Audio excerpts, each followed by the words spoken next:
maintenant vient le temps de la table ronde. Je vais demander aux personnes de me rejoindre. Donc, sans ordre de préséance, nous avons donc Séverine Salgado, Pierre-Yves Delorme, Stéphane Corbin, Olivier Callon. Vous allez peut-être tout de suite venir.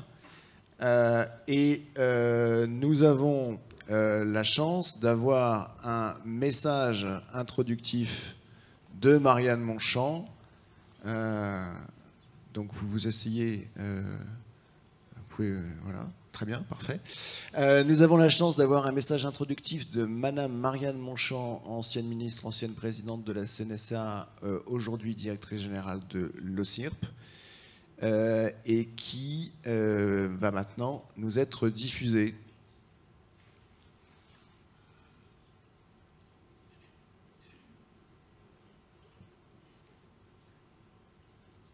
Si ça marche.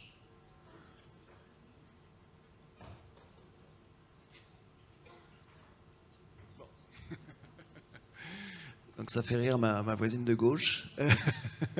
Ça ne marche pas. Normalement, vous deviez avoir on devait avoir un message de Marianne Monchamp. On le passera peut-être, du coup, on va commencer, on va enchaîner, c'est pas grave.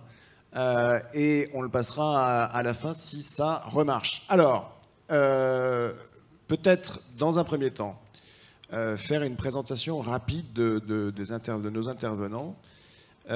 Séverine Salgado, vous êtes directrice générale de la Mutualité française, mais vous connaissez également parfaitement les contraintes du régime de base pour avoir été notamment à la direction de la sécurité sociale. Oui, en effet. Bonjour à toutes et à tous. Alors aujourd'hui, je représente la Mutualité française, les mutuelles, le mouvement mutualiste, dont vous savez qu'il est à la fois le premier financeur du système de santé et de soins après la sécurité sociale, qu'il est aussi offreur de soins et de services, 2800 établissements ou services de soins, de services. Ça va des crèches aux centres de santé, en passant par les cliniques, les EHPAD, les services à domicile, mais aussi le logement, le transport. On pourra peut-être y revenir un peu plus tard. Et c'est aussi le premier réseau de prévention privé non lucratif après celui des pouvoirs publics. Et puis là, je m'adresse plus à l'auditoire. Vous aurez encore à me subir demain, puisque j'animerai une table ronde sur les métiers du grand âge. Et là, c'est une autre casquette qui est celle de membre, en quelque sorte, de l'équipe d'organisation de Défi Autonomie. Stéphane Corbin, vous êtes l'un des piliers de la Caisse nationale de solidarité pour l'autonomie depuis plusieurs années, mais je sais que vous êtes très sensible aux questions des territoires.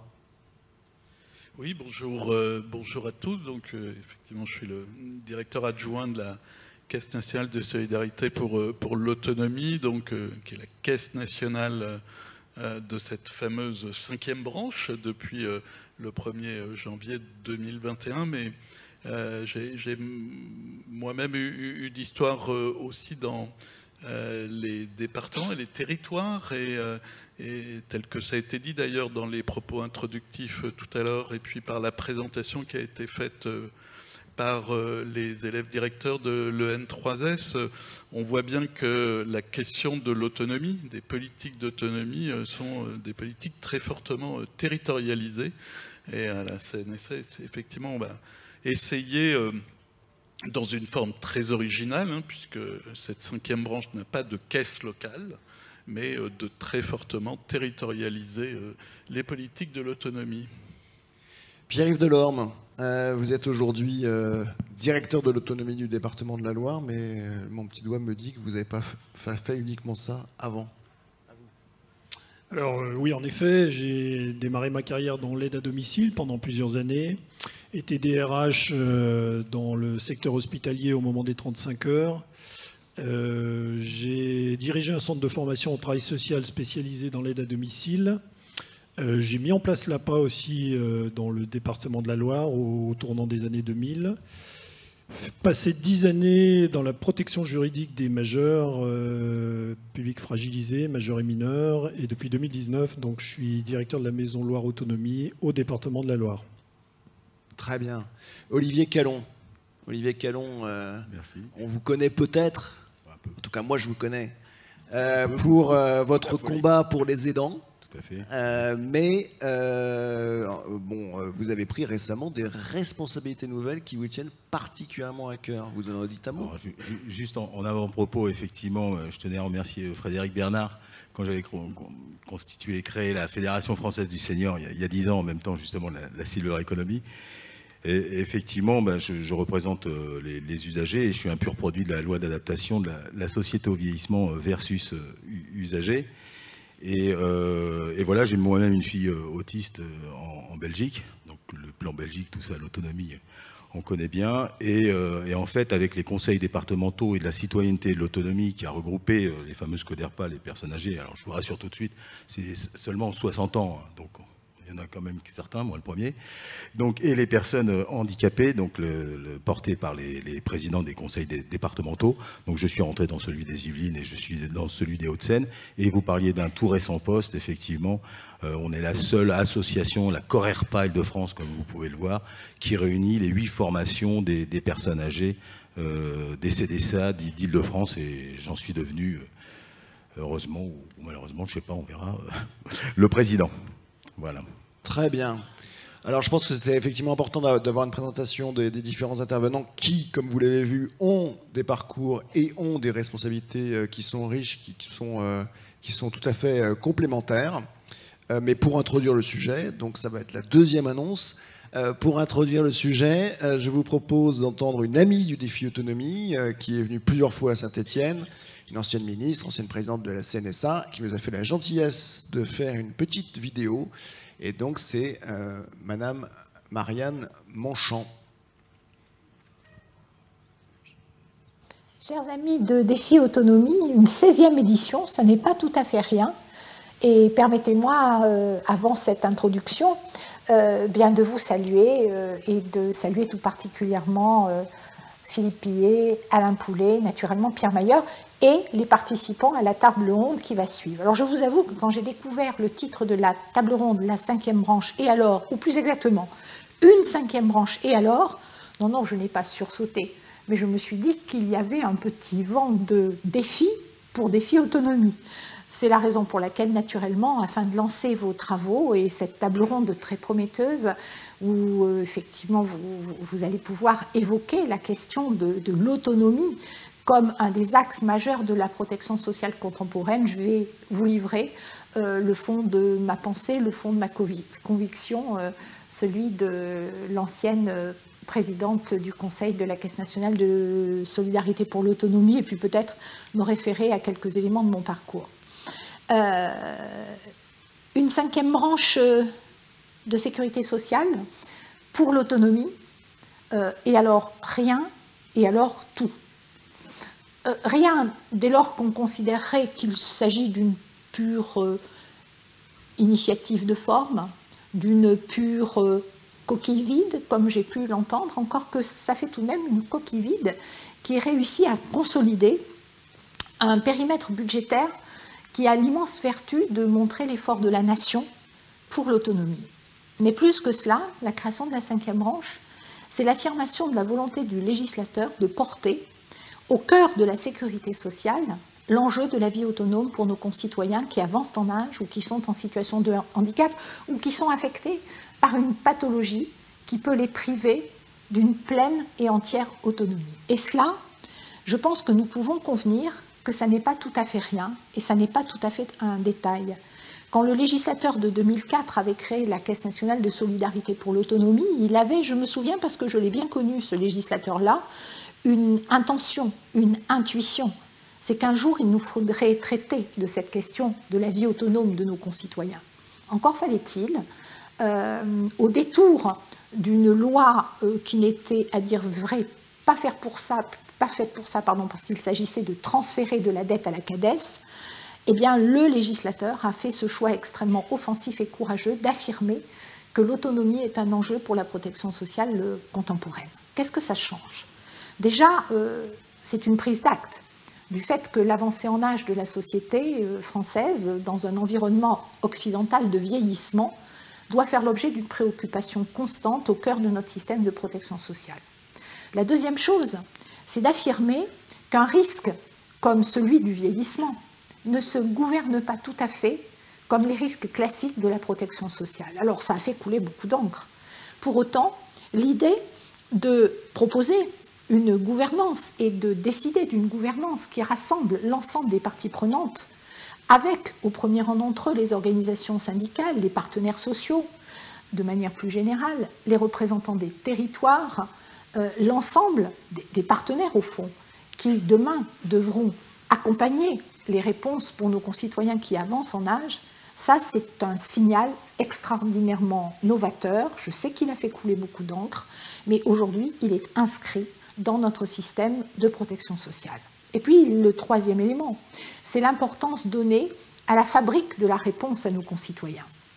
Dans les territoires, partout où ils habitent, car ce n'est pas du tout la même chose de vieillir à Saint-Étienne, de vieillir dans ma Corrèze native ou de vieillir à Bobigny.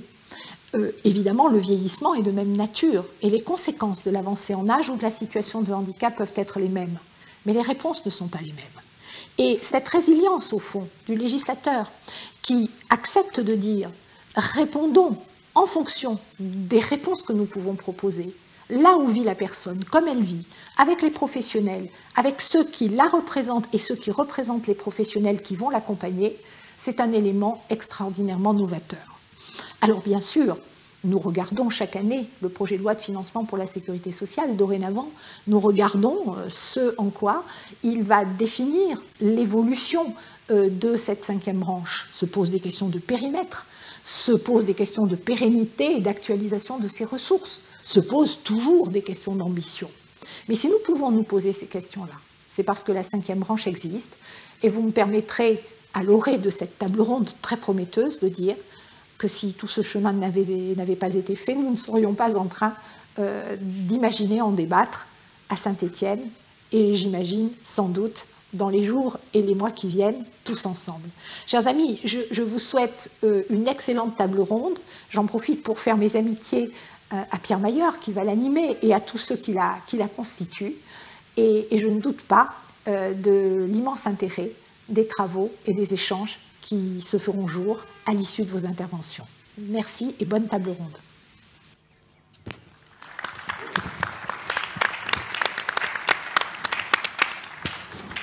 Bon, on a un décor qui est bien planté. C'est vrai que cette cinquième branche, elle est intervenue en août 2020 par une loi du 7 août 2020 relative à la dette sociale et à l'autonomie, qui a créé cette nouvelle branche de la sécurité sociale. C'est bien une branche de sécurité sociale consacrée à l'autonomie des personnes âgées et des personnes handicapées. C'est vrai qu'on a envie de dire, mais même si c'est évidemment des questions qui sont d'une certaine manière artificielles, mais c'est pour faire naître le débat, comme l'a dit Marianne Monchamp. Est-ce que ça a du sens d'avoir les personnes handicapées, les personnes âgées ensemble, dans la même branche ? Qu'est-ce que ça change concrètement pour la vie des gens, hein ? C'est aussi cette question, je pense, qui remonte. Et on va tout de suite aller vers Stéphane Corbin, qui va nous donner des premiers éléments de réponse sur la cinquième branche et alors. Oui, c'est vrai que c'est posé un peu comme une sorte de défi, comme le disait Marianne Monchamp, la cinquième branche. Et alors, puisque le terme de défi est sûrement le fil rouge de ces deux jours, ce qui est certain, c'est que nous avons un sacré défi devant nous, qui est celui du vieillissement de notre société, qui d'ailleurs est un mouvement dont on n'est pas les premiers affectés et pas les plus affectés, mais qui, dans les années à venir, va être un défi majeur comme les autres défis importants de notre société. Pour donner une idée, entre 2020 et 2030, vraisemblablement entre plus 30 et plus 35% de personnes de plus de 75 ans. Ça représente 2 millions de personnes en plus. Ça ne veut pas dire que tout le monde aura des besoins particuliers liés à l'âge, mais on voit bien que ça crée de nouvelles exigences très fortes. Et puis si on pousse le trait à 2040, ben, ces mêmes personnes passeront dans la catégorie 75-85 ans, et là aussi le sujet deviendra encore plus majeur. Mais cette branche, c'est pas la branche des plus vieux, puisque pour le coup on pourrait dire mais il existe déjà une branche qui traite des personnes de plus de 60 ans, ou un peu plus parfois, qui est la branche retraite. Mais c'est bien celle qui prend en compte le fait du souhait à la fois de l'ensemble de la société d'être autonome tout au long de la vie, de la naissance, et notamment lorsque cette naissance est affectée d'un handicap, jusqu'à la mort. Et c'est plutôt de cette vision-là, de la longévité de cette société, et de la prise en compte de l'autonomie dont il est question. Et puis, puisque, comme l'a dit le président du conseil départemental de la Loire, on vit de plus en plus longtemps, avec des espérances de vie importantes à plus de 65 ans, eh bien oui, évidemment, en volume, nous avons à accompagner les personnes les plus âgées. C'est pour ça que la branche a été créée. Alors on pourrait dire, bah, finalement, pourquoi la créer, puisque il y avait déjà des systèmes de financement qui existaient. La CNSA, Caisse nationale de solidarité pour l'autonomie, existait déjà. Pourquoi créer une branche? Mais on aurait pu se poser la question, Marianne Monchamp, et elle n'y est pas pour rien, faisait référence à la création de la CNSA. On aurait pu se poser aussi la question en 2004, mais pourquoi créer une Caisse nationale de solidarité pour l'autonomie, puisque 2 ans avant, on avait déjà créé une prestation, l'APA, qui vient couvrir le besoin. Eh bien, c'est que, et c'est ça peut-être le défi, c'est qu'au fur et à mesure que le problème devient, ou le sujet devient important en nombre, mais aussi dans les attentes des Français en matière de protection sociale, il faut sûrement couvrir ce risque par ce qu'il y a de plus précieux dans notre système de sécurité, de protection sociale, la sécurité sociale. Et c'est en ce sens que il me semble pas que c'est à la fois une coquille vide, mais c'est surtout sûrement quelque chose qui est plein de promesses. Alors évidemment, ces promesses, il faut pouvoir y faire face, et c'est là-dessus que les sujets vont pas être simples. Il faut y faire face, notamment sur ce qui fonde finalement la sécurité sociale. C'est tout d'abord l'universalité des prestations, donc faire en sorte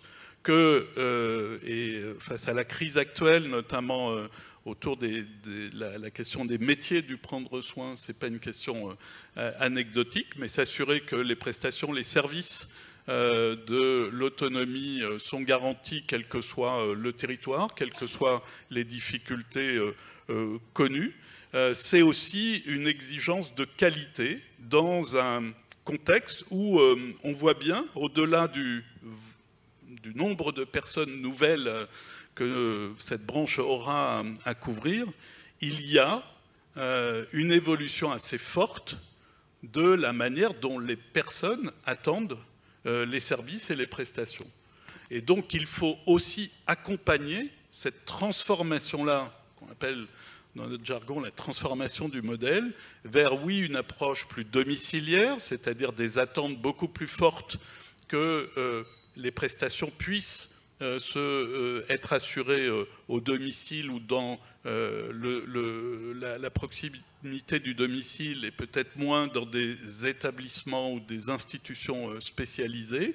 C'est aussi des attentes sur la manière dont on couvre en tant que tel ces prestations. On voit bien que nous devrons sûrement développer à l'avenir, et pas seul d'ailleurs, c'est sûrement un sujet qu'on pourra traiter tout à l'heure, un panier de services, et pas seulement des prestations de nature, de prestations humaines au domicile. Et c'est toutes ces questions-là qui sont très largement devant nous. Et puis enfin, et je finirai là-dessus, plus de qualité, plus d'universalité, peut-être aussi qu'il y ait plus de débat, de démocratie en quelque sorte autour de ces questions qui deviennent importantes. Et puis si il y a plus de services et qu'il y a plus de personnes, eh bien il faut plus de financement. Et d'ores et déjà, cette fameuse loi du 7 août, elle apporte une première réponse, puisqu'on en parle très peu finalement, mais dans la loi est prévu 0,15% de CSG supplémentaire à horizon 2024. Alors évidemment, tout le monde se dit, mais 0,15% de quelque chose, ça ne doit pas faire grand-chose. C'est comme... Enfin, c'était 2,4 milliards. Aujourd'hui, c'est peut-être même plus que 2,4 milliards. On est plutôt à 3 milliards d'euros. Alors évidemment, ça ne va pas suffire, mais c'est une première réponse également apportée. Mais qualité, transformation de l'offre et financement, c'est sûrement ça les promesses qu'il faudra tenir pour cette nouvelle branche. Merci Stéphane. Pierre-Yves Delorme, peut-être la voix des départements tout de suite après la voix de la CNSA. Oui, alors à votre question, est-ce que ça a du sens de mettre au fond les personnes âgées avec les personnes handicapées dans une communauté de gestion au sein d'une même branche? Pour moi, assurément, hein, parce que le handicap, alors on dit souvent par coutume qu'il y a autant de handicap que de personnes en situation de handicap, mais pour autant, avec l'augmentation de l'espérance de vie et le vieillissement de ces personnes, les problématiques en fait de la dépendance à un moment donné reprennent le dessus. Et c'est notre travail et notre devoir d'assurer la continuité de ces parcours de la naissance jusqu'aux derniers âges de la vie. Le vieillissement a deux conséquences fortes pour moi. Évidemment, la massification des besoins en matière de soins et d'accompagnement, mais aussi une conséquence importante sur le marché du travail avec le départ de cohortes nombreuses à l'âge de la retraite, remplacées par des générations actives qui sont, elles, moins nombreuses et qui expliquent aussi peut-être, quelque part, la pénurie de main-d'œuvre que nous commençons à connaître et que nous allons connaître encore davantage, d'où la nécessité pour le secteur de l'aide à domicile, entre autres, et le secteur médico-social en général, d'être encore plus attractif dans une compétition où la compétence sera disputée. Maintenant, sur ce que la 5e branche de la sécurité sociale va changer, elle doit changer et accompagner beaucoup de choses. Tout d'abord, l'évolution des besoins et des attentes de la population, le virage domiciliaire, on l'a dit. Ça passe aussi par des créations de places en matière de soins infirmiers à domicile, parce que sans soins, l'accompagnement social n'est pas possible et fait long feu. La transformation de l'offre aussi, les EHPAD, je pense qu'il va déjà falloir changer le titre qui est aujourd'hui connoté et mal noté, mais aussi le tourner vers une prise en charge hors les murs, c'est-à-dire toujours dans une approche domiciliaire avec des équipes mobiles. Autre élément aussi, on a commencé à le faire d'ailleurs en France et dans les départements, c'est cette jonction, cette soudure entre le domicile en toute autonomie et l'EHPAD. Je veux parler de l'habitat partagé, de l'habitat inclusif qui a le vent en poupe et qui devrait apporter des réponses importantes dans les années qui viennent, vu les besoins. Cette 5e branche devra aussi apporter des réponses en termes de simplification. On est dans un secteur aujourd'hui extrêmement complexe qui s'est sédimenté au fil du temps. Et aujourd'hui, pour le profane, l'usager, sa famille, c'est un véritable chemin de croix pour accéder à ces droits et pour pouvoir les mettre en œuvre. À tel point qu'on doit coordonner les coordinations désormais. Sur la gouvernance locale, là aussi, il y a un millefeuille à tous les étages. Les opérateurs, ils sont dans la salle. Je pense aux tutelles financières, l'ARS, CNSA bien sûr, ARS, les caisses de retraite, le département, la MDPH. Tout ça fait que ces acteurs n'ont pas la même temporalité dans la planification de leur schéma, n'ont pas les mêmes priorités, les mêmes objectifs et n'ont pas les mêmes façons de mettre en place les actions, ce qui fait beaucoup de confusion et puis pour moi beaucoup de gaspillage sans doute. Comme l'a dit Stéphane, et à juste titre, la cinquième branche, c'est la question financière, hein, évidemment. Il y a des rapports qui ont montré qu'en 2018, il fallait 30 milliards. En 2030, on nous dit 40 milliards, et ce sera plus que ça même. Et en 2050, 50 milliards. Donc il va falloir sortir le carnet de chèques, Stéphane. Alors, même si... Il est venu sans. Alors, avec cette question financière, il y a en filigrane, bien sûr, l'équité entre les territoires. Et bon, si on prend la situation du département de la Loire, puisque j'interviens au titre du départementaliste ici, c'est un département avec, on l'a dit, une population vieillissante qui a des besoins très importants, une capacité contributive qui est malgré tout relativement faible, une autonomie financière de la collectivité qui est très réduite et qui dépend beaucoup des droits de mutation à titre onéreux, c'est-à-dire les ressources qui sont puisées des transactions immobilières et qui sont sur une tendance baissière désormais. Donc en effet, il y a là un véritable effet ciseau et qui place en grande difficulté ce département comme bien d'autres. La question de l'équité sera donc importante. Il nous faudra aussi, dans le cas de la cinquième branche, renforcer la prévention. Il y a une étude qui a montré il n'y a pas longtemps que si on retarde l'âge, enfin comment dire, si on maintient le plus longtemps possible les personnes en bonne santé, eh bien, on peut économiser jusqu'à 15 milliards par an quand même. Donc c'est une moindre dépense qui n'est pas anodine. Et puis pour terminer, je voudrais aussi dire toute la place des aidants, hein, qui seront le véritable rempart là aussi, et qui compléteront parfaitement l'action publique et celle des organismes gestionnaires qui, de toute façon, aura des limites. Merci beaucoup. Alors, très logiquement, on va se retourner vers Séverine, directrice générale de la Mutualité française, puisque la Mutualité française est gestionnaire, notamment, d'un grand nombre d'établissements. Donc, le regard de la Mutualité française sur la création de cette cinquième branche. Alors nous, la cinquième branche, la création de cette cinquième branche, on l'appelait de nos voeux depuis un petit moment, donc bien sûr qu'on l'a saluée, et on l'a saluée pour à peu près toutes les raisons qui ont été rappelées par Stéphane Corbin juste avant, et notamment parce que cette création de la cinquième branche, elle était porteuse d'une double promesse. La première promesse, c'était celle d'un traitement mutualisé de ce que j'appellerais, c'est assez laid, pardon, hein, mais le risque autonomie, et traitement mutualisé dans le cadre de la protection sociale, du système de sécurité sociale. Moi, je considère, et c'est une conviction, et c'est certainement lié à mes fonctions antérieures, que la sécurité sociale, c'est l'une des plus belles créations sociales du XXe siècle, et quel acte fort d'avoir créé une cinquième branche, là, aujourd'hui, alors que le XXIe siècle est déjà bien avancé, c'est dire à quel point... c'est dire quelle est la modernité de notre système de sécurité sociale et de ce que ça peut porter en termes de cohésion sociale. Ça, c'est la première chose. Et la seconde promesse, c'est aussi qu'en créant une branche de la sécurité sociale, on pilote tout cela de manière coordonnée avec les autres risques, que ce soit la santé, bien sûr, mais aussi la retraite, et puis pourquoi pas le risque accident du travail et maladie professionnelle, hein, dont on sait que les accidents du travail et les maladies professionnelles, évidemment, ont un impact sur le capital santé des personnes. Et donc voilà, est-ce que quelque part la meilleure gestion d'un risque, c'est d'anticiper, c'est de le prévenir, et donc on y voyait nous aussi une forte promesse de prévention du risque autonomie. Alors cette création, elle est donc bien sûr essentielle, elle est un engagement pour nous, mais à ce stade, force est de constater que le compte n'y est pas encore complètement.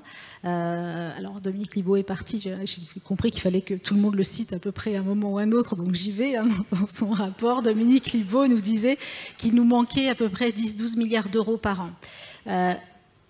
10-12 milliards d'euros par an, très bien, mais pourquoi faire? Est-ce que injecter de l'argent, ça résout tous les problèmes? Je ne sais pas si les pédiatres aujourd'hui se sentent mieux que la semaine dernière avec 300 millions d'euros en plus. Non, l'épidémie de bronchiolite n'est pas endiguée depuis la semaine dernière.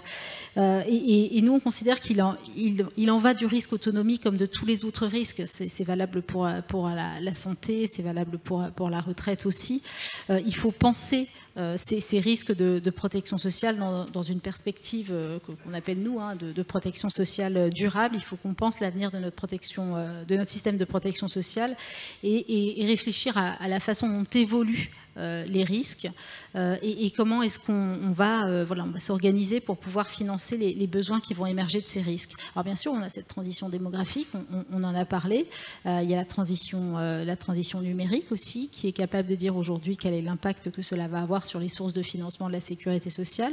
La transition environnementale, avec de nouveaux risques émergents sur la santé, qui vont être bien plus importants qu'ils ne le sont aujourd'hui. Et je crains que ce n'est pas comme ça qu'aient été pensées les différentes déclinaisons thématiques du Conseil national de la refondation, où on a un CNR santé, un CNR bien vieillir, puis tout un tas d'autres CNR numériques, biodiversité, climat, et on continue à cloisonner les choses et je regrette de surcroît que les sujets de financement soient totalement absents aujourd'hui des débats autour du CNR. Voilà, mais en tout cas, pour revenir peut-être à des considérations un peu plus précises et puis pour répondre à la question aussi, il y a tout un tas de sujets qui ne sont pas aujourd'hui réglés avec la 5e branche. Pierre-Yves Delorme en a évoqué quelques-uns. Aujourd'hui, qu'est-ce que la 5e branche apporte de manière concrète, Je ne dis pas qu'elle ne l'a pas dans ses grands objectifs, mais qu'est-ce qu'elle apporte de manière concrète sur la prise en charge globale de la santé des personnes âgées? Est-ce qu'elle évite les ruptures entre la PCH et l'APA? Est-ce qu'on renforce l'accès aux services publics de proximité? Voilà, il y a encore tout un tas de questions qui restent posées, mais en tout cas, à la Mutualité française, on s'efforce quand même d'agir parce qu'il y a urgence, on s'efforce d'innover. On n'attend pas la grande loi, enfin, pour être plus précis, on ne l'attend plus, cette grande loi, et donc on met en place des innovations. Voilà, je pense par exemple au DRAD, le fameux dispositif de soutien des personnes à domicile. Je pense aussi à des logements intermédiaires, aux centres de ressources territoriales auxquels on participe aussi. Voilà, toute l'idée, c'est de faire tout un tas de choses qui font qu'on puisse baliser le parcours des personnes âgées en situation de perte d'autonomie et de faire en sorte que chacune des décisions qu'elles vont être amenées à prendre ou leurs aidants ne soit pas un drame et que ce soit des décisions qui soient réfléchies et anticipées. Merci Séverine. Président Callon, la 5e branche, les aidants, alors Oui, en tout cas, nous, on n'a pas le carnet de chèques. On l'utilise en tant qu'aidant, on l'utilise pour les aider, déjà. Et par contre, on a trouvé effectivement une nouvelle ressource en travaillant ce titre, la 5e branche et alors. Et je remercie beaucoup toutes les institutions de retraite et toutes les mutuelles qui ont contribué à faire émerger la notion de l'aidant. Et on parlait de démocratie participative. C'est vrai qu'avec la loi d'adaptation de la société au vieillissement et la mise en place de ces CDCA, nous, usagers, non usés et non âgés, je précise, on a pu contribuer. J'ai moi-même personnellement mis en place une commission aidant au conseil départemental des Yvelines. Ça a permis de faire, comme on dit, un peu de lobbying. Et j'ai rencontré Madame Guidez. La loi sur la reconnaissance des aidants, ça date que de 2019. Après, il y a eu ce fameux plan national Agir pour les aidants, où là, on voyait effectivement qu'il y avait pas mal d'argent mis sur la table. Mais bon, il y a eu le Covid entre-temps, mais tout est bien décrit, notamment tout ce qui est le répit pour les aidants, qui d'ailleurs était déjà indiqué dans la loi d'adaptation via les départements, le répit aux aidants. Et puis ce fameux congé proche aidant, qui était en 2017, d'aucuns ne connaissaient, qui a vu 2 indemnisations pour l'instant par la CAF et la MSA en octobre 2019 et au 1er janvier 2022. Donc tout ça, c'est récent, font que effectivement les aidants, les proches aidants ont vraiment été mis ces 5 dernières années au devant de la scène, et on verra après comment continuer le chemin. Et je trouve que c'est bien que cette démocratie participative existe. On râle souvent, mais là je dis merci, bravo. Notamment la conférence des financeurs aussi, via les départements, qui a reconnu pas mal d'actions de prévention pour les aidants. Bon, il faut savoir que la conférence des financeurs, financée en partie par la CASA, c'est la caisse additionnelle solidarité autonomie payée par les retraités. Et dernière petite chose qui m'a fait énormément plaisir pour parler d'identification des aidants et justement de savoir comment on va faire couler à flot cette nouvelle ressource et que ça ne soit pas au contraire une dépense double pour l'aider, pour les dents. C'est le nouveau décret sur les conseils de vie sociaux qui est sorti en avril 2022, qui doit être mis en application au 1er janvier 2023, donc de tous les établissements sociaux et médico-sociaux, le handicap, des personnes âgées, et en fait est nommé dans ces conseils de vie sociaux et renommé les dents, puisque ça date de 20 ans, hein, c'est la loi sur les droits des usagers du 2 janvier 2002, et les CDCA vont pouvoir, alors je ne sais pas encore comment, on va regarder ça avec nos différents départements, vont pouvoir participer aux assemblées des conseils de vie sociaux, et vous savez qu'il en faut aujourd'hui, et on réfléchit beaucoup là-dessus. Donc voilà, merci pour cette démocratie participative. La Silver Economy disait déjà, le senior en tant qu'aidant familial sera le consommateur et le prescripteur de l'ensemble des biens de la Silver Economy pour les petits étudiants. Les étudiants, pardon. Très bien. Alors, on est arrivé au terme de la première partie de la table ronde. On va avoir une deuxième partie qui va être consacrée aux attentes et aux propositions des uns et des autres. Je me tourne vers les étudiants. Est-ce qu'il y a des questions? Est-ce que vous avez des interrogations pour nos intervenants? Il y en a, visiblement. Donc, oui, vous avez qu'à aller au pupitre. Non? Ou vous me les passez, c'est ça? Non, allez-y, dites les questions, c'est très bien. Très bien. Alors, la première question qui a été posée donc, dans le public, c'est quel réseau constitué pour la 5e branche? Quel est le réseau qui est constitué, pour la 5e branche? Voilà. Alors, je pense que c'est Stéphane Corbin qui est le mieux placé pour répondre.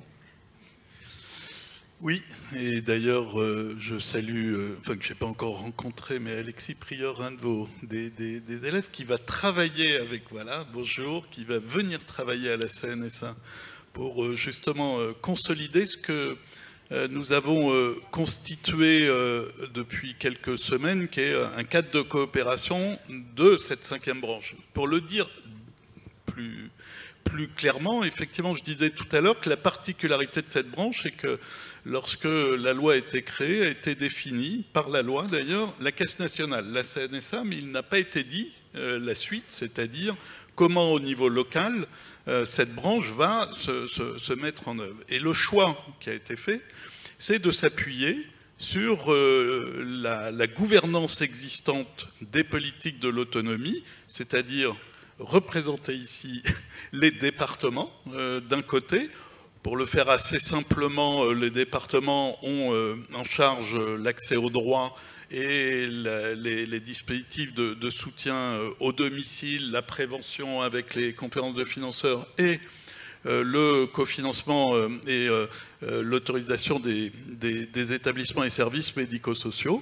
Et puis les ARS, qui ont l'autre volet, notamment tout le volet dans le champ du handicap et des personnes âgées, justement médico-social. Et évidemment, ce n'a pas été dit là, mais cette branche, elle doit évidemment être fortement articulée avec les services de soins, puisque les besoins des personnes les plus fragiles sont des besoins de soutien à l'autonomie, mais aussi des besoins de soins, et donc c'est le lien avec les ARS. Voilà comment va être constituée cette branche, et ça va se faire dans le cadre d'un cadre de coopération avec un conventionnement CNSA, ARS, département, pour consolider les choses.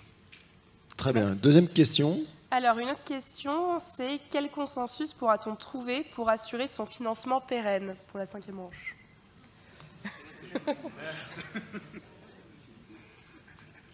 Alors, je pense que Stéphane Corbin est là aussi, malheureusement. Non, mais le financement pérenne, tout à l'heure, la question, qu'est-ce que ça change, la 5e branche que posait Pierre? Ça a quand même changé. Alors, vous allez dire que c'est technique, mais ça a changé que une plus grande des parties du financement de la CNSA était précédemment des crédits de transfert de l'assurance maladie vers la CNSA qui en assurait juste de la gestion vers les ARS et essentiellement les ARS. Aujourd'hui, c'est des crédits dédiés à la branche autonomie, c'est-à-dire que la branche autonomie est dotée de recettes un panier de recettes, puisque c'est de la CSG. 1,93% de la CSG vient pour la branche autonomie, et puis la CASA et la CSA, c'est-à-dire la journée de solidarité telle qu'elle a été créée au moment de la création. C'est ce panier de services, et tout ça, ça fait 35 milliards aujourd'hui. Le budget, je tiens pour ma sécurité, je n'ai pas de liquide sur moi, donc n'essayez pas de m'agresser à la sortie, mais c'est 35 milliards le budget, ce qui n'est pas rien. Évidemment, je regarde l'ancien président Rivière par rapport à d'autres caisses, à d'autres branches, et notamment l'assurance maladie ou la retraite, on est petit, mais ça représente quelque chose de très important. La question qui se pose, et c'est ce que j'ai introduit tout à l'heure, c'est qu'il y aura de plus en plus de personnes finalement à couvrir par ce risque autonomie du fait de l'allongement de la vie. Et puis l'autre élément, c'est sûrement aussi des sujets qui seront abordés dans la deuxième partie de la table ronde, c'est qu'il y a des gros sujets de qualité de service, de reste à charge aujourd'hui pour les personnes, et que évidemment cette question-là, il faudra bien la couvrir par des moyens supplémentaires. Quelle part prendra la branche autonomie dans ses besoins de moyens supplémentaires? C'est la suite de la table ronde, formidablement animée par Pierre Meyer. Mais vous avez peut-être une autre question, une troisième question? Non? Oui, j'ai une troisième question. Allez-y. Alors, comment mieux développer les dispositifs d'appui aux aidants? Alors ça, c'est une question pour Olivier Callon. Comment on... Ça va être dans ma troisième question. Je vais anticiper. On répondra dans le cadre de la deuxième partie. Dans la deuxième partie, ça faisait partie, c'est très aimable. Merci beaucoup. Merci à vous, merci beaucoup. Alors, donc effectivement, on va passer maintenant à un autre temps de cette table ronde. Donc on va essayer de dépasser le constat, les difficultés, les relativismes divers et variés pour aborder les attentes et les propositions. Et là, tout de suite, en matière de financement de la perte d'autonomie, c'est vrai que dans le débat public, il y a une proposition très claire qui existe déjà depuis plusieurs mois, pour ne pas dire plusieurs années, et qui émane de la Mutualité française, en lien avec France Assureur. Donc France Assureur étant le nouveau nom de la Fédération de l'assurance, Fédération française de l'assurance. Est-ce que Séverine Salgado, est-ce que par hasard vous pourriez nous présenter cette proposition ? Mais bien volontiers. Alors, déjà, tout d'abord, rappeler quel est le positionnement de la Mutualité française sur le financement de cette branche autonomie.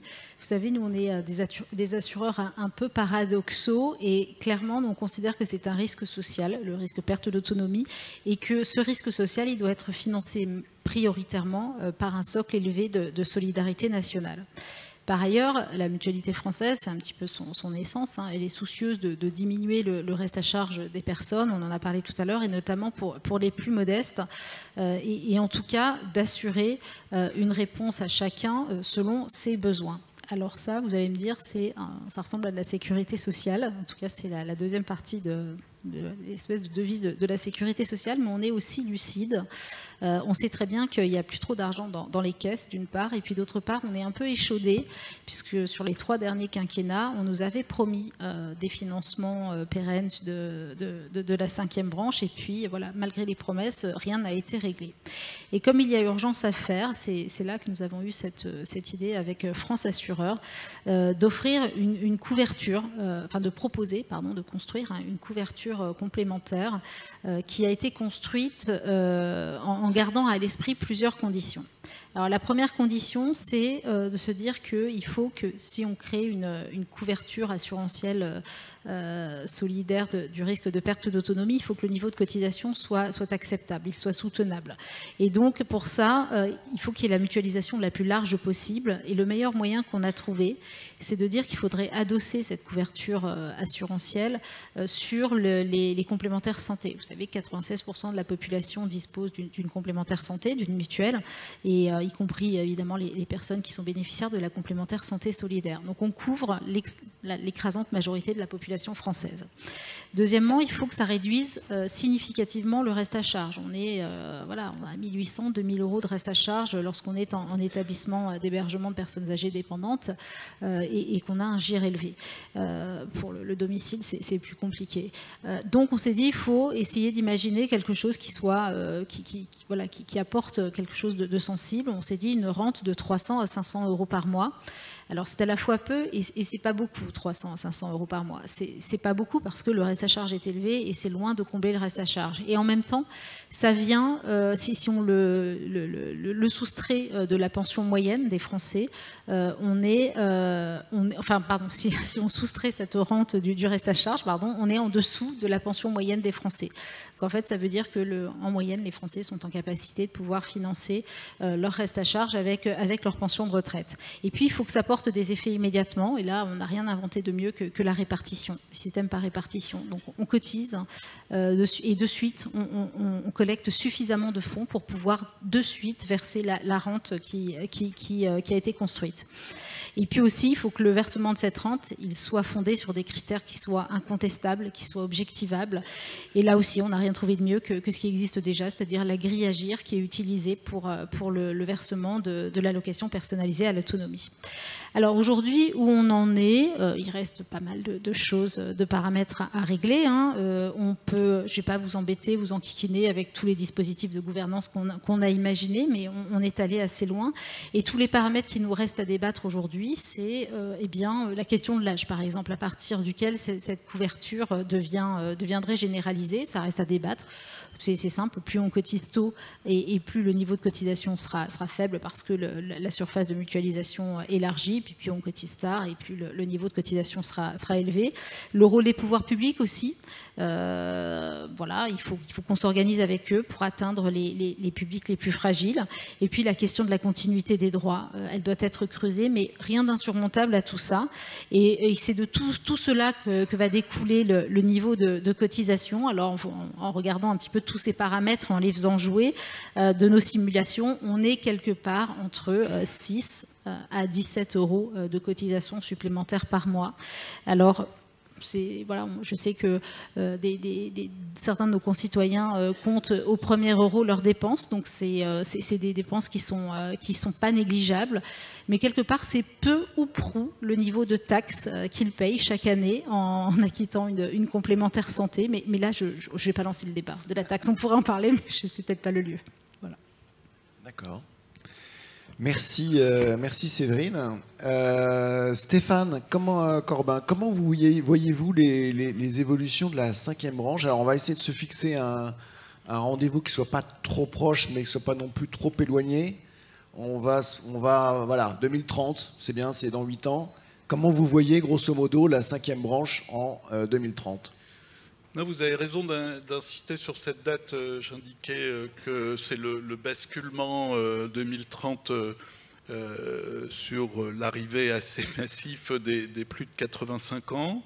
C'est aussi 10 ans, c'est une bonne temporalité pour assurer une maturité d'une branche qui se crée. Alors, sur cet horizon-là, on a déjà une perspective à mi-chemin qui est celle de la Convention d'objectifs et de gestion que la CNSA a signée cette année, au mois de mars, avec l'État, 2022-2026, et qui donne les perspectives. Elles sont de 3 ordres, en fait, pour...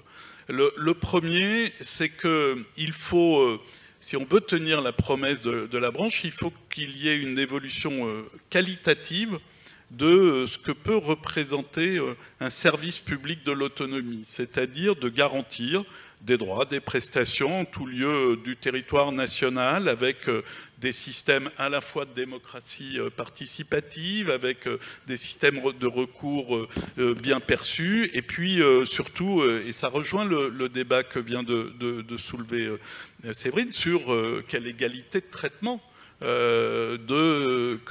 vis-à-vis des citoyens qui, selon qu'ils aillent en établissement ou qu'ils sont pris en charge au domicile, voient des restes à charge très différents. Donc c'est ça l'horizon pour nous, avec, pour ce qui est de l'accès aux droits, alors on cite tous Dominique Libaud, donc je vais continuer, mais un rapport plus récent qu'il a remis cette année autour du service public territorial d'autonomie, c'est ça notre défi, d'avoir cette garantie-là et cette construction-là avec voilà, des exigences de services publics qu'on retrouve partout.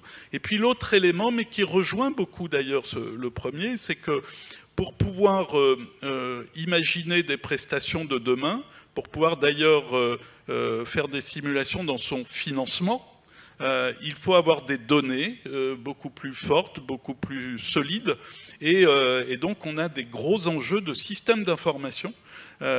Nous sommes engagés pour ce qui est de la CNSA, et ça c'est totalement dans notre coche à ce qu'il y ait un système d'information de la prestation la plus importante pour l'instant de cette branche autonomie qui est l'APA, système national, mais qui permettra, puisque évidemment les départements l'ont déjà, mais ce qui permettra de beaucoup plus analyser la donnée, la collecter, la maîtriser et puis garantir là aussi des prestations de bonne qualité.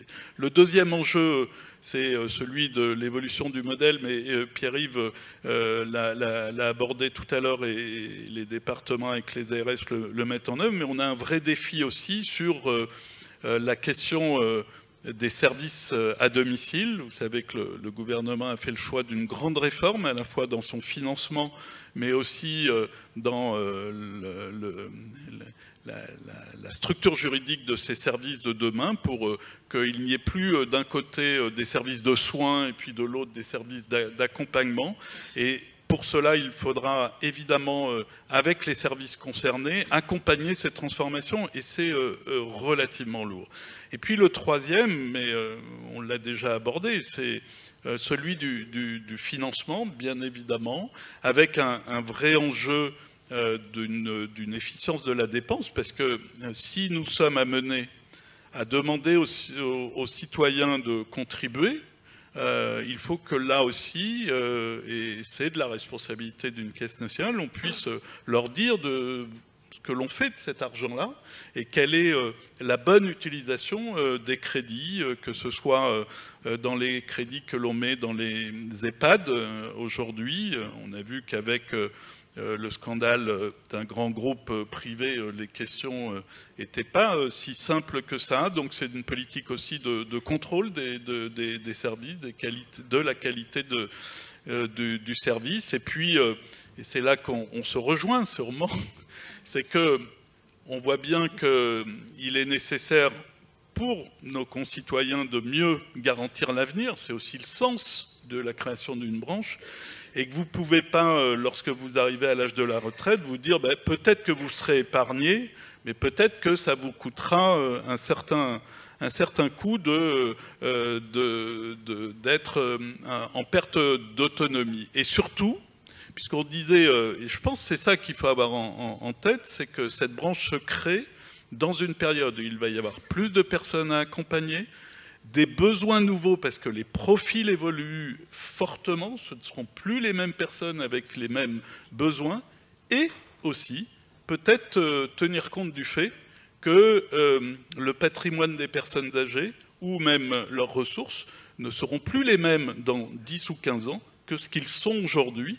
Et donc on a là de vrais enjeux qui sont devant nous et il me semble raisonnablement qu'il faut un haut niveau, c'est ce que le Conseil de la CNSA a toujours réclamé, un haut niveau de solidarité nationale pour accompagner aussi les départements dans cet effort-là, la contribution des collectivités locales et singulièrement des départements et également des contributions complémentaires pour pouvoir couvrir ce risque.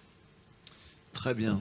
Alors, Pierre-Yves Delorme, lorsqu'on a préparé cette table ronde, c'était le moment où vous alliez pouvoir indiquer toutes les questions, je dirais, qui méritent d'être tranchées, selon vous, là, dans les prochaines années, sur la 5e branche. Alors, les questions ou les propositions? Donc, oui, une série de propositions qu'on retrouve dans différents rapports et puis qui sont nées aussi de mon expérience variée Et donc de ce croisement des regards. Sur le domicile, moi ce que je remarque, c'est qu'il y a nécessité d'adapter le bâti et de façon massive, aussi bien pour améliorer la condition de vie des personnes que pour améliorer les conditions de travail des professionnels.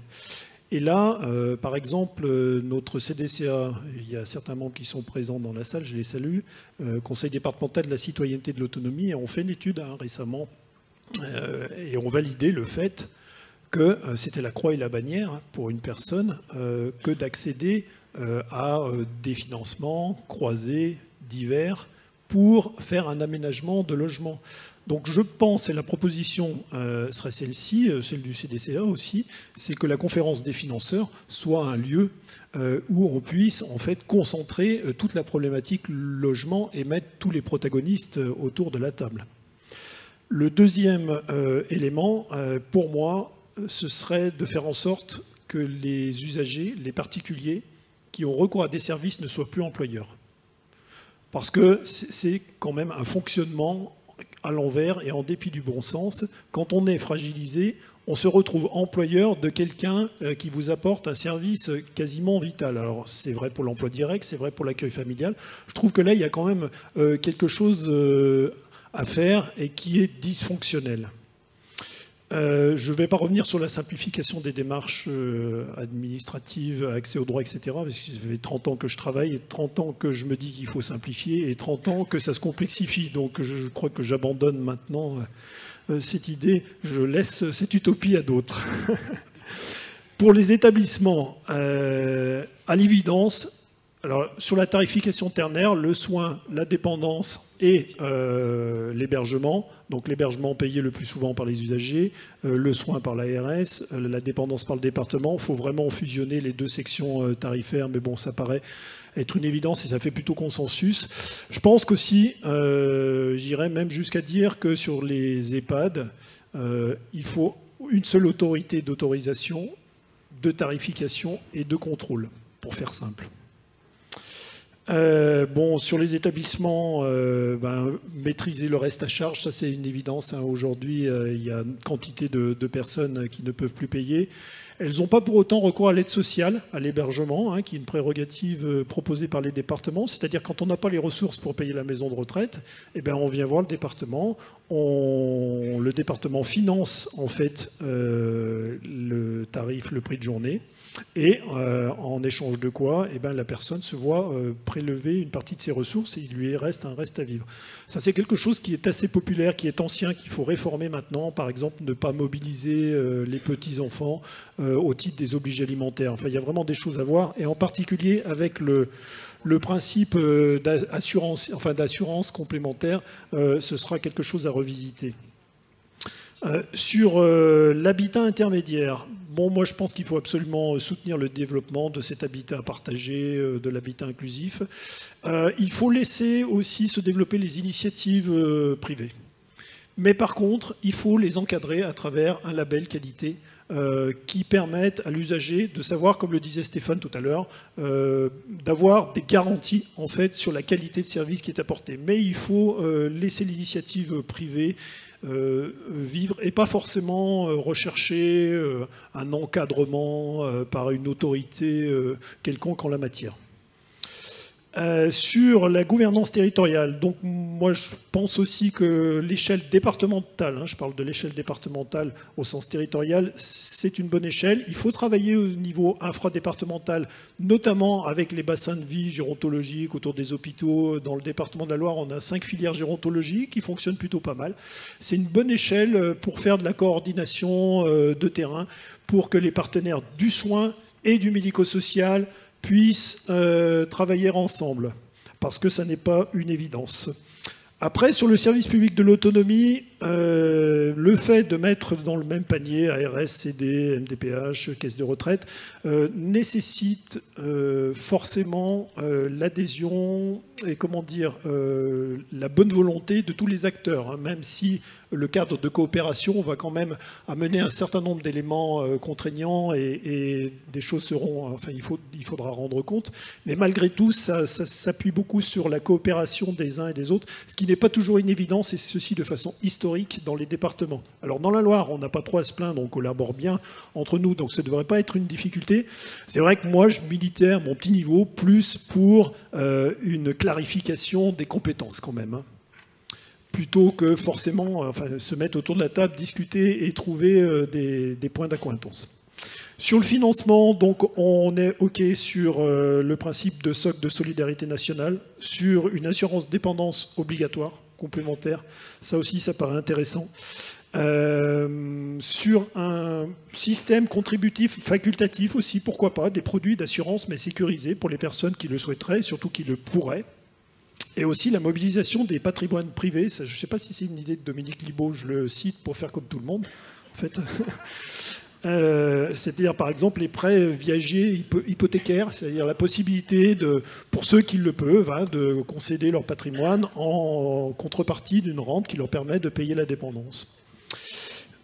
Sur la prévention, je pense qu'il faut aller plus loin sur la détection des fragilités et mettre en place derrière des mécanismes d'accompagnement personnalisé des personnes. Bon, là aussi, ça commence à être une idée qui est dans l'air du temps, mais qui a du mal à passer à un stade industriel, je dirais. Pour terminer, je dirais simplement que ce qui me préoccupe d'une certaine façon, parce qu'on n'y est jamais vraiment arrivé, c'est le décloisonnement entre le sanitaire et le médico-social. Entre le domicile et les EHPAD, ce n'est pas une évidence non plus. Entre le grand âge, le handicap, je le vois même au sein de la Maison Loire Autonomie, il y a 2 services, c'est parfois des agents qui se dévisagent plutôt que de s'envisager. Et c'est poétique. Et ce que je disais aussi, le regroupement, le rassemblement de la problématique de l'autonomie et de celle du logement aussi. Voilà. Merci beaucoup Pierre-Yves, je crois qu'on a quasiment un programme ministériel. C'est parfait.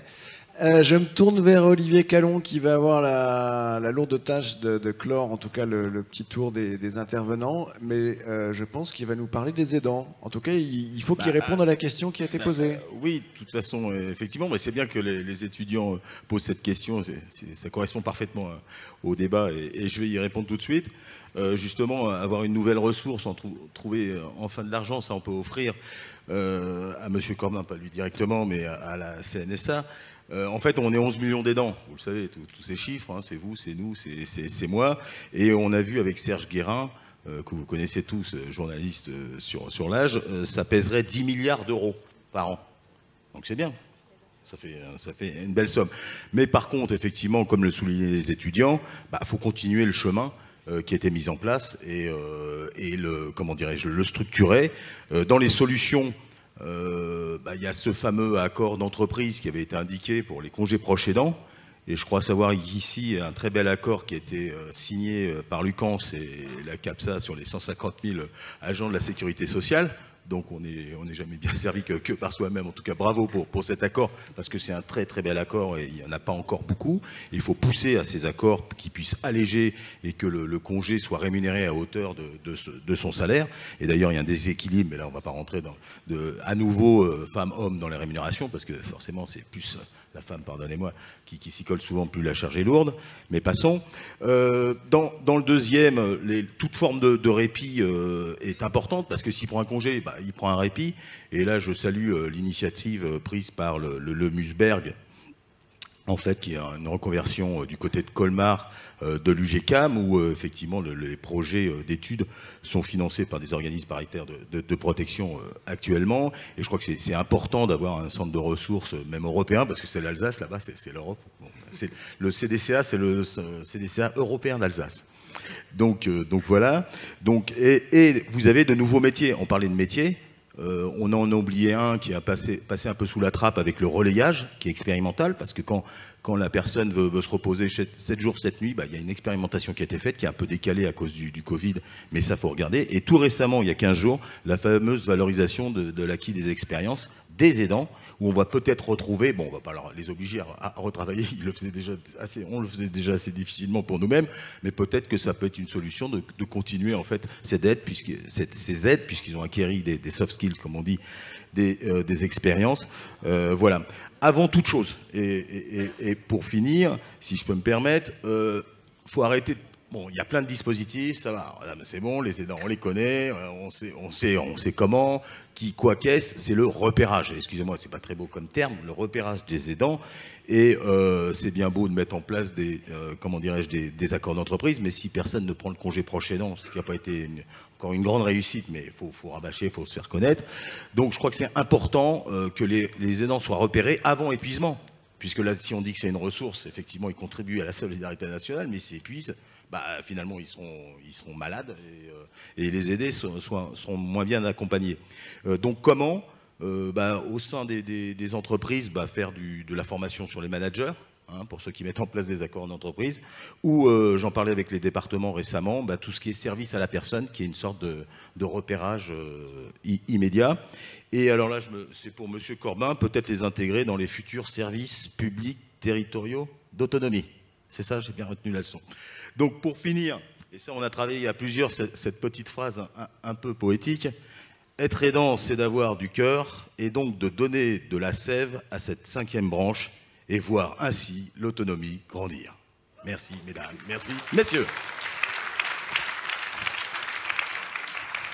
Merci. Je vais peut-être tout de suite proposer à Patrick Brottier de nous rejoindre. Et puis on va prendre les questions des étudiants de l'EN3, étudiants et étudiantes de l'EN3S, s'il y en a. Allez-y, c'est à vous. Alors, 2 questions. La première, comment harmoniser les prestations, en qualité notamment, sur le territoire, sans réseau et avec une filière en manque de main-d'œuvre qualifiée?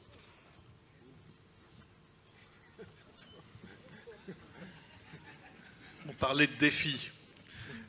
C'en est un. C'est pas le réseau qui fait la qualité, c'est plutôt les instruments qui, notamment d'évaluation des besoins, tout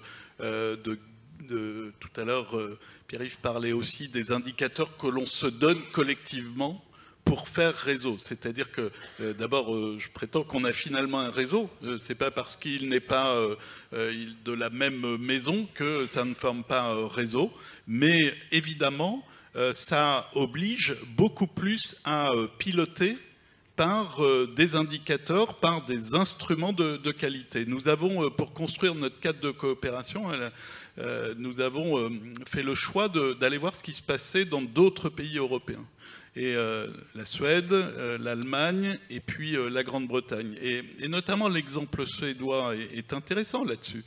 Parce qu'on sait que c'est une politique qui est très fortement décentralisée à l'échelle des communes, mais les communes en Suède ne représentent pas les communes en France. Et ils pilotent énormément par les données, c'est-à-dire la manière dont on peut rendre compte de la garantie à la fois de la qualité et de l'accès aux droits. Et c'est vraiment un enjeu majeur, c'est-à-dire que plutôt que de raisonner institution, et je pense que ça rejoint aussi des préoccupations de citoyenneté, c'est de garantie de service. Et c'est ça, en fait, la notion de service public, c'est quelle que soit l'institution qui la rend, et on voit bien qu'en matière d'autonomie, on est quand même nombreux à rendre le service, notamment lorsqu'on l'élargit à la prévention, lorsqu'on l'élargit à l'habitat, puisque, eh bien, il faut plutôt agir autour de la qualité de service. Et c'est peut-être ça l'aspect très moderne de cette 5e branche. En tous les cas, on en a cette prétention. Très bien. Une autre question ? Merci beaucoup. Oui, dernière question. Comment convaincre les jeunes de cotiser sur ce risque à long terme alors qu'il y a déjà des inquiétudes sur les retraites? Alors, Séverine Salgado peut-être, parce que c'est elle qui a fait la proposition de cotiser là, 8 euros à 17 euros, c'est ça? Oui, c'est ça. Effectivement, c'est un peu la difficulté de ce dispositif. Voilà, voilà, soit on se dit on fait une solidarité intergénérationnelle la plus élargie possible et effectivement on rend obligatoire la cotisation pour toute personne qui est couverte par une complémentaire santé. Ça limite le coût. Alors voilà, c'est pas satisfaisant de dire qu'on le rend, c'est obligatoire donc on le fait et puis voilà, mais c'est pas satisfaisant. Il vaut mieux arriver à convaincre. Je suis bien d'accord avec vous. Soit on se dit, sur la deuxième partie de sa vie active, on peut commencer à préparer sa retraite et ses vieux jours. Et donc, c'est peut-être plus logique de cotiser à partir de la mi-vie. En fait, ça, c'est une vraie question politique. Donc, il faut qu'on en débatte. Nous, on a fait cette proposition un peu clé en main avec différentes simulations. On peut faire tourner les tableurs Excel un petit peu dans tous les sens avec tous les paramètres. C'est vraiment une question qui, moi, me semble-t-il... Et plus large et s'inscrit dans un débat plus large qui est celui de la bonne compréhension de la façon dont fonctionne notre système de protection sociale, de ce qu'est la solidarité nationale. Et voilà, c'est vraiment un vrai sujet de citoyenneté sociale et je pense que les étudiants de l'EN3S le comprennent très bien. Parfait. Merci beaucoup. Et maintenant, je passe la parole au président Patrick Brottier, président d'Aesio, qui va nous faire une synthèse de tout ce qu'on a pu dire. C'est un cadeau. C'est ça Oui, merci Pierre. Beaucoup de choses ont été dites. Évidemment, c'est pas possible d'évoquer par le menu tout ce qui a été établi. Je pense que Philippe Pillet a campé le décor, d'abord en inscrivant les travaux, les débats qui se sont déroulés cet après-midi, d'abord sur la question du financement, parce qu'on voit bien que cette question du financement, c'est la question latente depuis longtemps, même si bien évidemment on a amené à interroger et les modalités et les capacités qu'on peut mobiliser, mais sans financement, on voit qu'on touche des limites dans notre pays et qu'il va bien falloir à un moment donné mettre en regard les besoins et la capacité à les couvrir. Ce qui était intéressant dans l'intervention de Nicole Aubourdi qui lui a succédé, c'était finalement comment les villes, comment la cité a amené à interroger son modèle, sa capacité à vivre ensemble, à l'aune des enjeux du vieillissement. Et plus largement, ensuite, Georges Ziegler, lui, a évoqué ces capacités finalement qui naissent sur les territoires à innover, parfois quand les services publics ont disparu, à les réinventer, à créer des lieux de vie autour de l'enjeu de la prise en charge de la perte d'autonomie et finalement à créer des capacités. Et comme il l'a dit, il n'y a pas de magicien, mais il peut y avoir des capacités qui naissent aussi et il peut y avoir une façon de faire société qui est décisive dans un moment où on est souvent fracturé. Et puis, ça a été évoqué également, il y a la nécessité finalement de construire une perspective et cette perspective de la rendre atteignable. Les étudiants de l'EN3S, d'ailleurs, l'ont cristallisé très simplement avec un triptyque. Finalement, il y a une stratégie à construire, il y a des moyens à trouver pour la servir, une structuration et une animation, un développement pour la nourrir, au croisement finalement de ce triptyque, subsidiarité, de la capacité à faire lien et à partager. On est ensuite rentré un peu plus avant dans les sujets avec l'introduction par Marianne Monchamp finalement du bénéfice le fait d'avoir créé la 5e branche. C'est vrai que ça crée un monde d'après, encore faut-il être capable de le nourrir pour lui donner vie, et c'est ce qu'elle a d'ailleurs très bien dit. Elle a aussi insisté, parce que je pense que c'est important, c'est non seulement ce qu'on peut produire et délivrer, mais c'est la façon de le gouverner, l'implication des parties prenantes, des partenaires sociaux, dont on sait l'implication dans la protection sociale dans le pays, et la capacité à mobiliser les territoires aussi en lien avec eux, et donc à avancer concrètement là-dessus. Ensuite, Stéphane Corbin donc a évoqué les enjeux liés à la vision de la longévité et de sa prise en compte et la capacité finalement à faire face à être dans des réponses de nature universelle. Il a beaucoup insisté sur la qualité, la capacité à réconcilier les attentes, le service proposé, les prestations dans le virage domiciliaire notamment. Ce en quoi mon voisin Pierre-Yves Delorme a rebondi en disant qu'effectivement, il a mis l'accent, ça a été le premier à le faire cet après-midi, mais on sait que c'est une question qui a beaucoup d'acuité en ce moment. Comment on trouve les ressources humaines aussi, dans un moment où elles sont rares? Comment on est capable finalement de proposer des trajectoires professionnelles beaucoup plus attirantes qu'aujourd'hui, de mettre des moyens aussi pour le permettre? Comment on est capable de faire évoluer aussi les capacités au domicile, en établissement? Vous avez beaucoup insisté sur les enjeux de coordination. et aussi sur la nécessité, in fine, de s'emparer des enjeux immobiliers. C'est le deuxième point que vous avez beaucoup souligné, qui est effectivement un enjeu d'une criante actualité. Puis Séverine Salgado a ouvert aussi, à prolonger sur les enjeux de transversalité du risque et donc du coup de la nécessité finalement de l'embrasser, peut-être ce risque lié à la perte d'autonomie sur les champs de la santé, de la retraite, et peut-être aussi lié à l'accident, l'invalidité et tout ce qu'on peut immobiliser, avec les capacités d'expérimentation du tissu mutualiste. Et puis Olivier Callon, évidemment, a porté le point de vue des usagers. Il n'y a pas de protection sociale dans notre pays sans l'implication des usagers, on en est tous conscients, mais comment on les inscrit plus avant, c'est tout ce que vous avez essayé de soulever sur la base de ce qui existe et puis peut-être de ce qui pourrait exister demain. J'en viens aux solutions, puis je vais vite finir.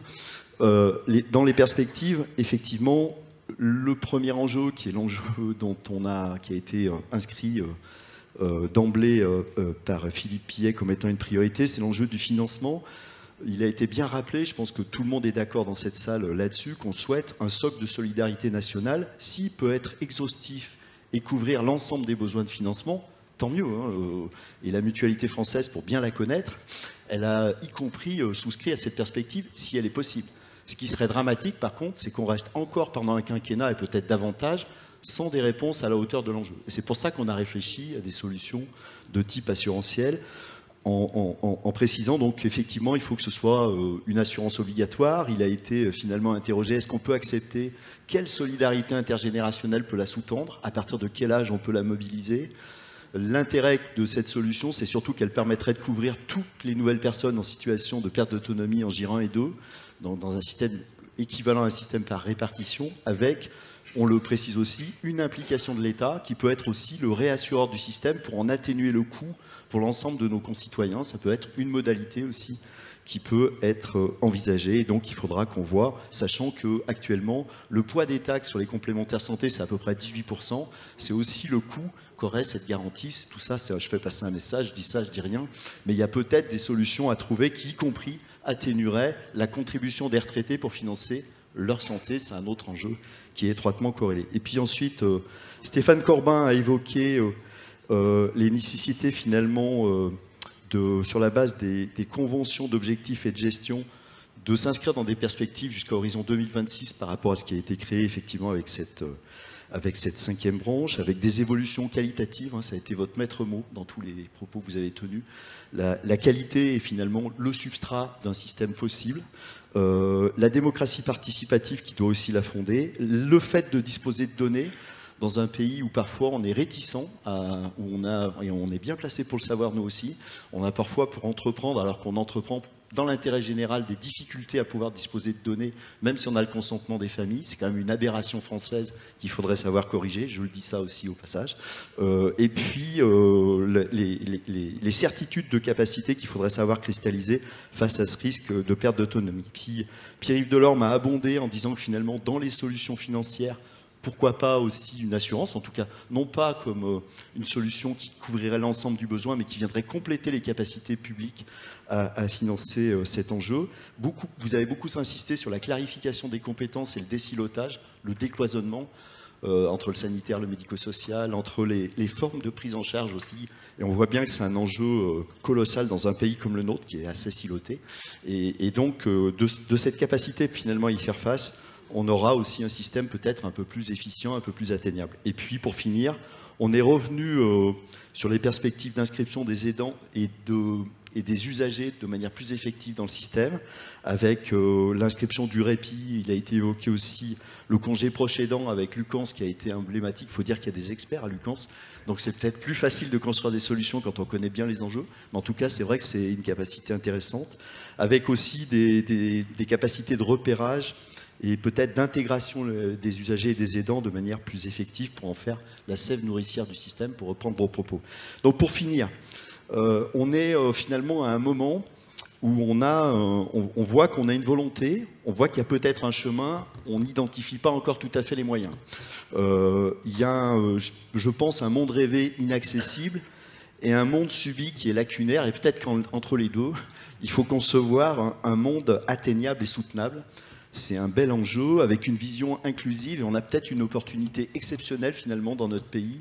celle d'inventer une solution qui recrée du lien alors qu'on est tellement fracturé sur plein d'enjeux, parce qu'on a la capacité finalement à proposer des prises en charge plus abouties, avec le virage domiciliaire, plus en phase avec les attentes des personnes et des familles, et en même temps en valorisant enfin des métiers qui le valent bien, qui ne sont pas délocalisables, donc peut-être avec des enjeux qui sont au-delà même de la qualité de la réponse, des enjeux économiques possibles. Et on voit bien que Senior Autonomie aujourd'hui, finalement, nous permet de tangibiliser les questions et les réponses potentielles. Nous espérons ensemble, peut-être en conclusion de cette table ronde, que nous allons rentrer dans une phase plus active qui mettra davantage en regard les besoins et la capacité d'y répondre ensemble. Merci à toutes et à tous.